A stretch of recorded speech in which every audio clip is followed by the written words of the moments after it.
Metro রেলের নির্মাণ ব্যয় আরও প্রায় ৮,০০০ কোটি টাকা বাড়ছে। এমআরটি লাইন 6কে কমলাপুর পর্যন্ত বাড়ানো এবং স্টেশনগুলো নিয়ে নতুন পরিকল্পনার কারণে ব্যয় বেড়ে যাচ্ছে বলে জানিয়েছেন প্রকল্পের ব্যবস্থাপনা পরিচালক।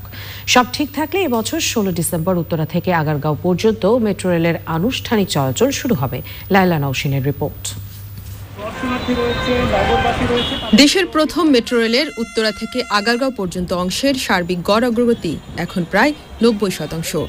এই অংশে নিয়মিতই চলছে মেট্রো রেলের পরীক্ষামূলক চলাচল। দ্বিতীয় স্তরে আগারগাঁও থেকে মতিঝিল অংশের সার্বিক গড় অগ্রগতি ৭৩%। এই অংশে ভায়াডাক্ট নির্মাণের কাজ শুরু হয় ২০১৮ সালের আগস্টে। জাতীয় প্রেস ক্লাবের সামনে সবশেষ ভায়াডাক্টটি বসানোর মাধ্যমে সম্পন্ন হলো এমআরটি লাইন 6-এর ২০.১ কিলোমিটার দীর্ঘ ভায়াডাক্ট নির্মাণের কাজ।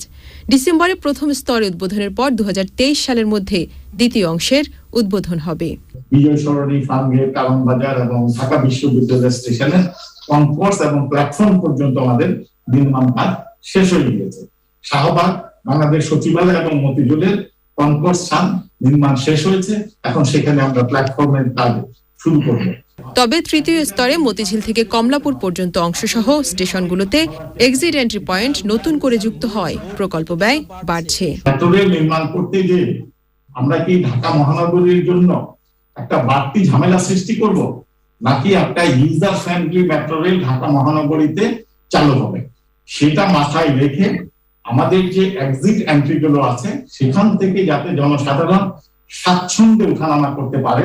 মূলত এই খরচটা ভূমি অধিগ্রহণের জন্য হবে এবং তার সাথে সাথে আমাদের জানেন যে আমাদের এক্সচেঞ্জ রেটের ভিতরে একটা পরিবর্তন আসছে। ভূমি অধিগ্রহণে আগে 1.5% অর্থাৎ 1.5 গুণ ছিল, এখন এটা 3 গুণ হয়েছে।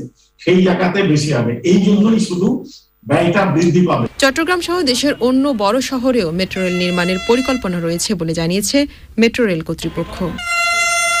Laila Nowshin, channel I, Dhaka.